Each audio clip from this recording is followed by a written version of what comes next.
Jacob, just going into this week against a physical Georgia defense, what needs to change in the run game for you all that wasn't there on Saturday to reestablish the run? Yeah, truly just matching the surge, man, matching the energy that those guys are coming off the ball with. I think it's something that we've handled pretty well all year long is being able to handle the physicality, being able to just go out there and move people, right? Not winning every single one-on-one because we all know that that's unrealistic in this game, but just understanding, our angles on our double teams and understanding the footwork that needs to be taken for different techniques and being able to adapt 3 down, 4 down. They get in and out of a lot of different things with their front, with the guys that they have. So, yeah, those things will help us for sure. Awesome.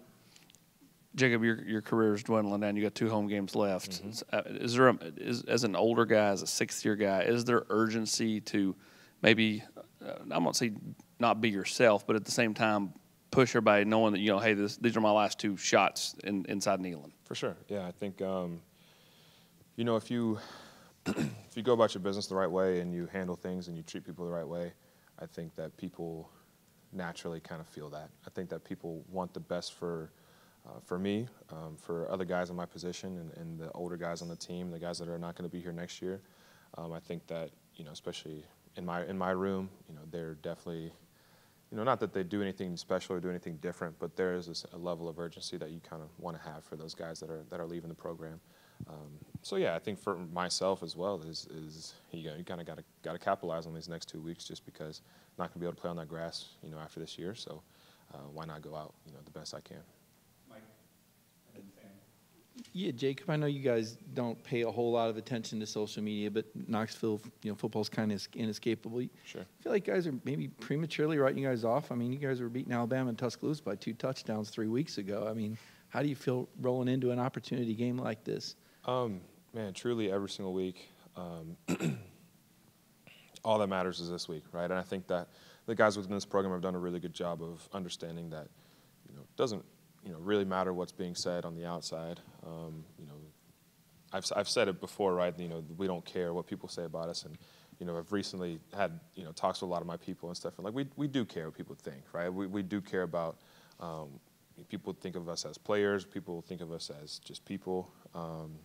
But at the end of the day, is am I able to, focus on what matters and be able to, set my eyes on the goal, and that's to win this week. So, regardless of whether we were up against Bama or whether we, what we should have done against Missouri or whoever, it's just about going out there and putting our best foot forward this week.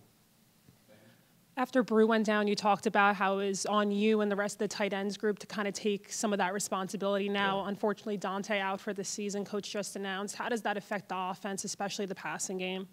Yeah, I think it affects it just in a way of those guys are the guys that, you've leaned on, the guys that you've trusted for, all the preseason, and then you get in the season, and again, you lose a guy like Brew, and now you're leaning on guys like Dante. And now you can't lean on Dante anymore because Dante's not playing for us. So it's just a matter of trusting that next man up. I think that, again, in this game, there's going to be times where you're going to be called upon, and there's going to be an opportunity for a younger wide receiver or a guy with less experience to step up and fill that role. And again, we have the utmost confidence that he'll be able to do it just because we know how we prepare and we know how, that room handles their business. And I know that the other guys in that room, even Brew and Dante, the ones that aren't able to play, are going to, bring that guy along and just help him develop into what he needs to be for the team. I think you had 3 catches last year when you played against Georgia. And I know it changes, but can you give me some idea as a tight end, what you might see against the matchup zone in terms of how they cover tight ends? I mean, is it safeties? Is it linebackers? Do you usually have a pretty good read pre-snap? Being totally honest, I don't remember.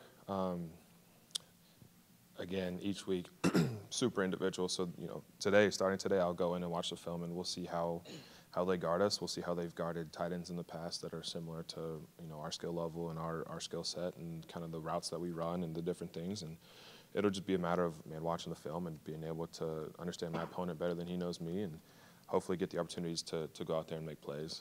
End of the day is we'll do whatever needs to be done. I think that's kind of been the motto of the tight end group this year is just being the guys that, whatever we're called upon to do is we're going to go do it to the best of our ability.